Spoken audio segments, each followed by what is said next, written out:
Howdy, welcome back for more Space Engineers, and today we're going to take that drill rig setup behind me from only having 2 pistons of reach to having 12, and we're going to do it without having to tear the entire thing down and do a bunch of messy setup work. Let's go! Today's project is going to start inside this building.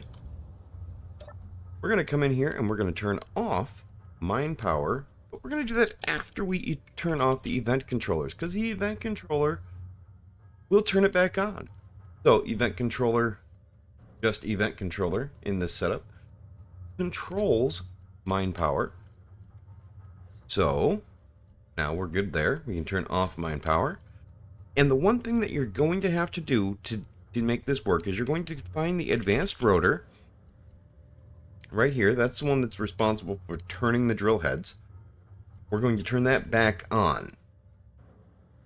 And we're going to set its speed, velocity, to 0. Its braking torque is already maxed out to make sure that the thing doesn't spin.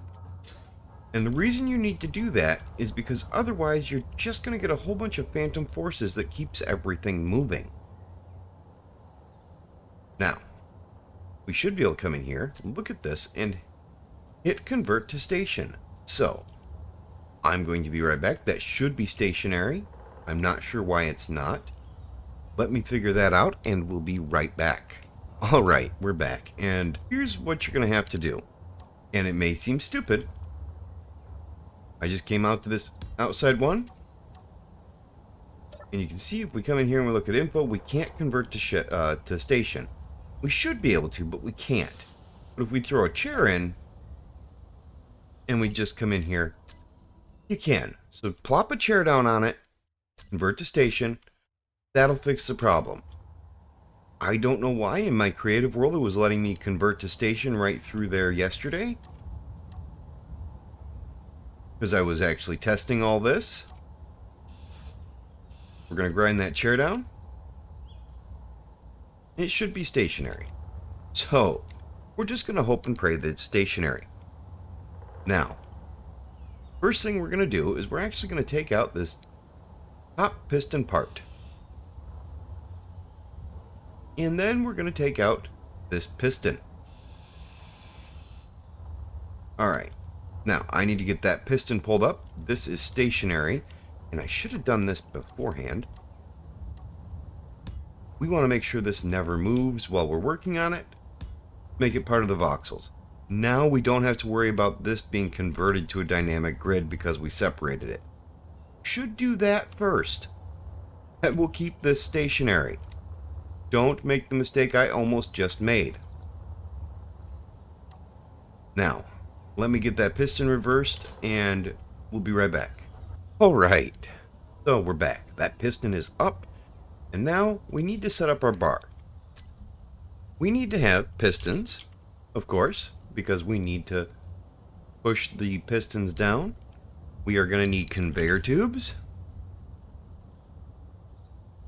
And we're also going to need merge blocks. Merge blocks are an awesome tool. I don't think we have covered them at all. But basically, if you have 2 merge blocks next to each other and they're turned on, make sure that those faces right there are actually facing each other, turn them on, and the 2 grids will become one. I'll show you what I mean in just a little bit here when we get done putting all of this together. So, here's what we need to do. We're going to start with conveyors. And we're going to do something super simple right now. We are just going to come straight down and over. That, and like that. Now, I would like to run these pistons next to each other, but when I come in here and I try to place the pistons so that the pistons are next to each other, like so, it won't build. However, we can place them kitty corner to each other, like so. That's what we're going to do. We're going to place a piston going up, and we're actually going to weld this one right away. Let's grab everything we need, and we'll weld this one up. And there's good reason to weld it up. Reverse, and that will extend up for us. We're not going to worry about welding the head just yet. We're going to go back to using the curved conveyor tube. Then we're going to use a straight one. And another curved one to come back down. Now with that extended all the way, we're also going to do another piston. One. If it will let us. Two. And a third. I didn't mean to hit that. And a third one. So 3 of them going straight down. And now we're going to switch back to curved tubes again. We're going to go again, kitty corner to the center one. We're going to go up, and we're going to do another piston, and we're going to extend this one too. Just like that. Now we need to grab all the parts for that and weld it up. And we'll reverse it. Let's just make it a little bit quicker. We're going to make this. Get it all the way up there. Now, I'm sure you already guessed it. I'm going to come across 2. And down 3. 3 pistons. 1. 2. Oh, that's right. Now that that's in there, I need to actually extend this one down. So we're going to reverse it.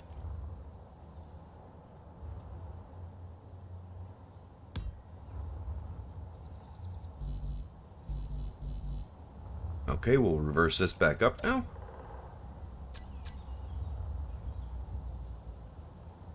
Once that's back up, we should be able to put this one last piston in here.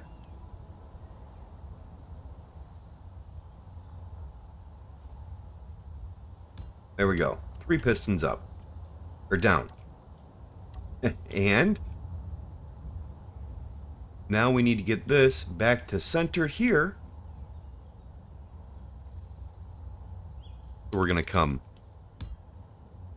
over 1. If I can hit the right buttons, that'd be great. We're going to come down 1. And that gets us down below this first one here. Just like so. All that's in place. Now we're going to place as many pistons as we can before we get close to that. 1. I think we can do 2. 2. I don't think we can get a third one in there. We can. Look at that. That's awesome. That'll get us right where we need to be. We're close enough to it. And now we're going to add a merge block on the side of this, like so, and a merge block on the side here, making sure to get it on the side of that piston head, like so. There we go. Now we need to weld up these 3 blocks right here. 1, 2, 4. I want to do the head, the piston head too. There we go.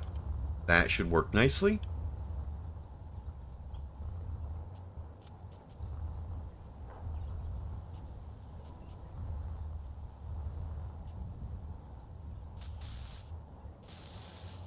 Now you'll notice when we placed these, we placed them so that these faces here with the nubs on them are facing each other. And both of these blocks are on. So when we come in and we mess with the piston here, when those merge, that should merge this rotor to this piston head, which is what we want. So now we're going to come in here. We're going to work with this piston.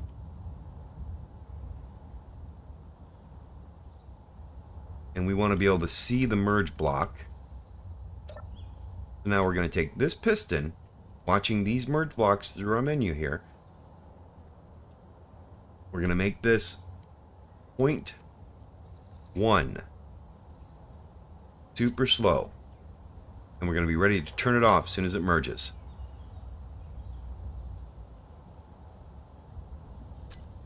There we go. It's off. Now we can get rid of these merge blocks. Let's grind these down. We don't need them anymore. Inventory full. Oh, inventory's full. Dump our inventory.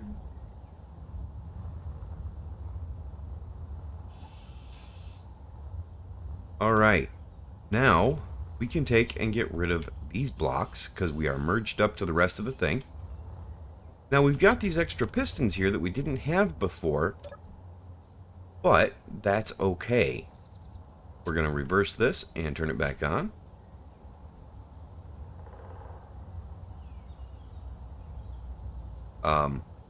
Oh, and we need to convert this back to a ship.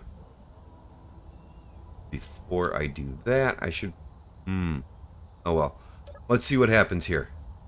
Convert to ship. Whew. Yeah, a little bit of bouncing. Convert to ship before you do that. Alright, let's grab all the pistons. And we're going to tell all of them to share inertial tensor. That should settle down. Now we just got to get all of these welded up, and I'll be able to set everything up for us. So, I'm going to get all of this welded up, and then we'll be right back. I brought that to make things a little bit easier. Alright, so, got this all put together. You can see that we've got one piston facing up, 3 pistons facing down, another piston facing up, and 3 more facing down, and then 3 more down here. Now, we could have actually fit more zigzagging pistons in here, and that would extend our reach even more. But what we're going to do is we're going to come in, we're going to grab all of the pistons.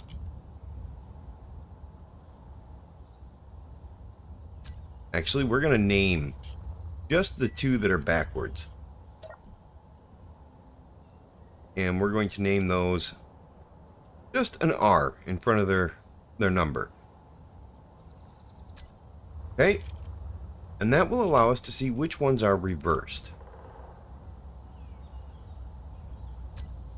I'm not sure how that one became the unnumbered piston, but sure, we'll take it. Okay.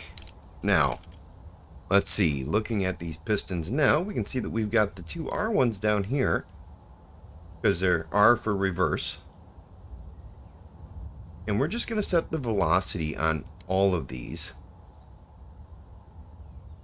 All the ones that are not reversed. We're going to set them to negative 0.0001. And that's quite a bit, because we have 11 pistons here. We don't want it to move too fast. Make that... Yeah, we're going to leave it that because we want it to go slow. Super slow. Now we're going to take the 2 reversed pistons here. And we're going to change their velocity to 0.0001. So, completely reversed of the other ones. Now, when we reverse them, they'll all push that down towards the ground. Alright, let's take all the pistons. Actually, let's just grab mine power, and we're going to put all of the pistons on there. Now you can see all those pistons are on it now. And we're going to turn it off and then on and then off. That's it. All we're going to do with it.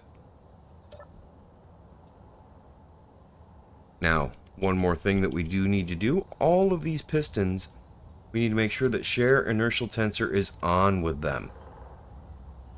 Otherwise, you're going to get way too much shaking. This is a recipe for clang. You will have a chance at things blowing up. Shear inertial tensor reduces that significantly, so make sure to use the shear inertial tensor.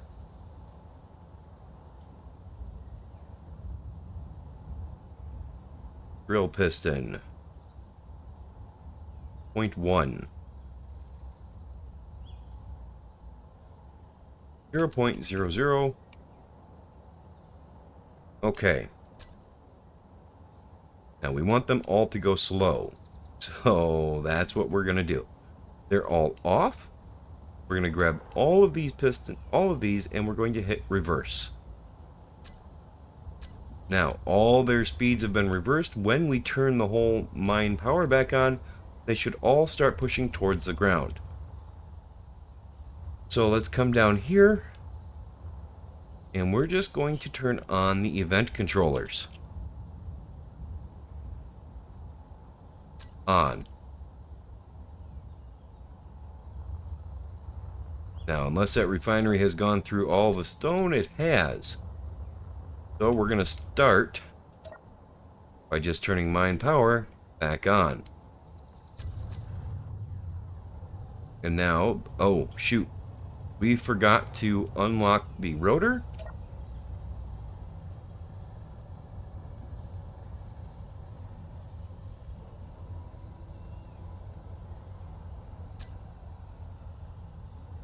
Alright, there we go. Now, that's not going to be hitting the ground just yet, but you should see it picking up some stone off the walls.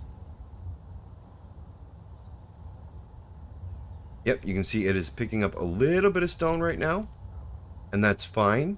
Once that gets down to ground level, it will really start to mine, and you can see that it's starting to touch ground level just a little bit.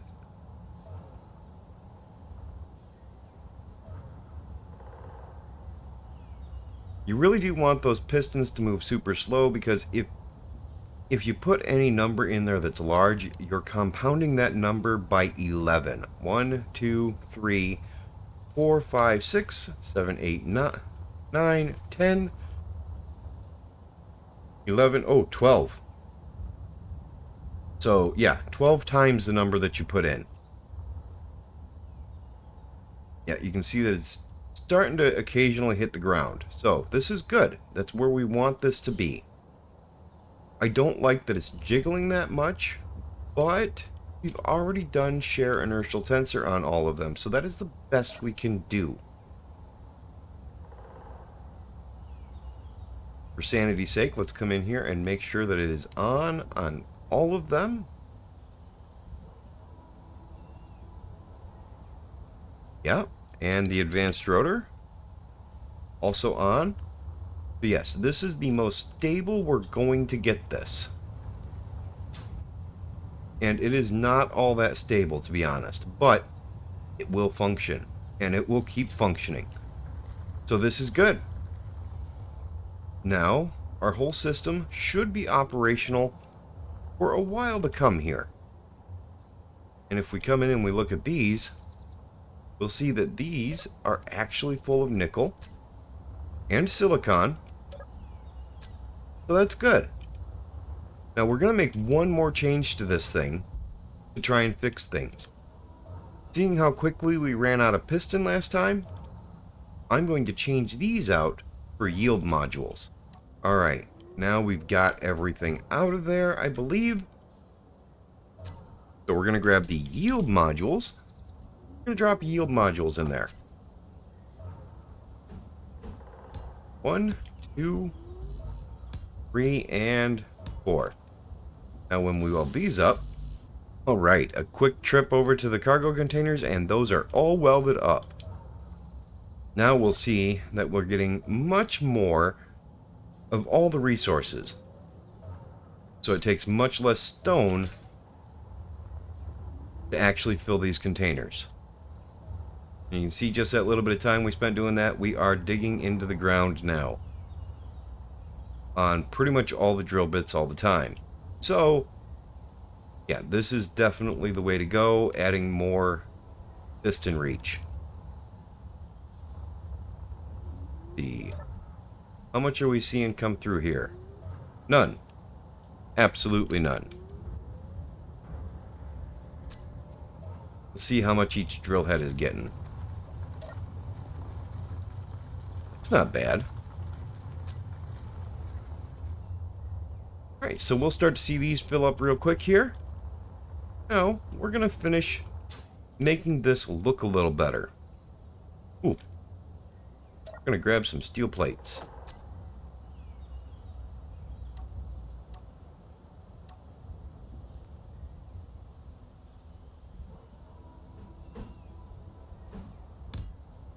Throw a few things on here to make it look a little better and be a little easier to walk onto.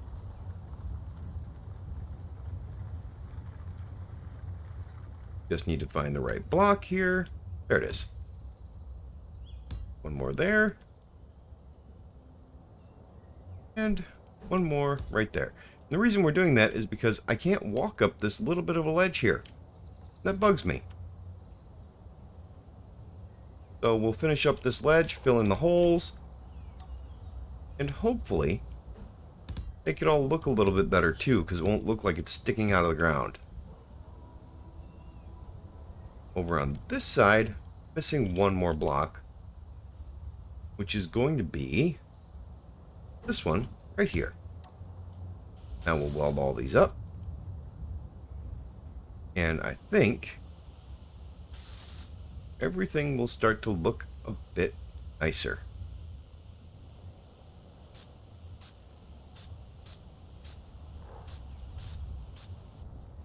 There we go. Everything is put together. I'm happy with that. Now we just have to activate the beacon, and we'll be all set. This will be ready for future work. I'm going to change this beacon to be beacon stone mine. And we're going to turn it. Oh, it's already on. Okay, and its radius is 200 meters. I think that's probably enough.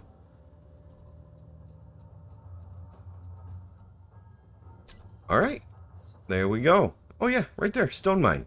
Let me change its color. I wish we could change its color. Let's see. No, I don't think there's a way to do it. Alright, we're good to go now. We've got our stone mine up and running. We've got plenty of depth on the drill rig, and that refinery there will be shutting off soon because I changed it to look at just the sorters on the silicon and nickel. You can see the nickel is full on the sorter. And the silicon, I believe, is also full on the sorter. Yes. So all we're waiting for right now is the iron to fill to 5% in here. And then that refinery will shut off. Fuel low. Ooh, that's bad. When it hits fuel low, you're just done. Fuel critical. I should have put one of these right here. Oh well, we'll get to it later. Not a big deal. I'm rather happy with this, and the sun is setting, so it's a good time to pack it up. I've got 3 cargo containers to take back to the base. And we should be set for iron, silicon, and nickel for the foreseeable future. So, thank you for watching. If you found this informative at all, or you liked it, remember to hit those buttons down below. And share it out if you think it'd help anybody else. Y'all have a great rest of your day. See ya.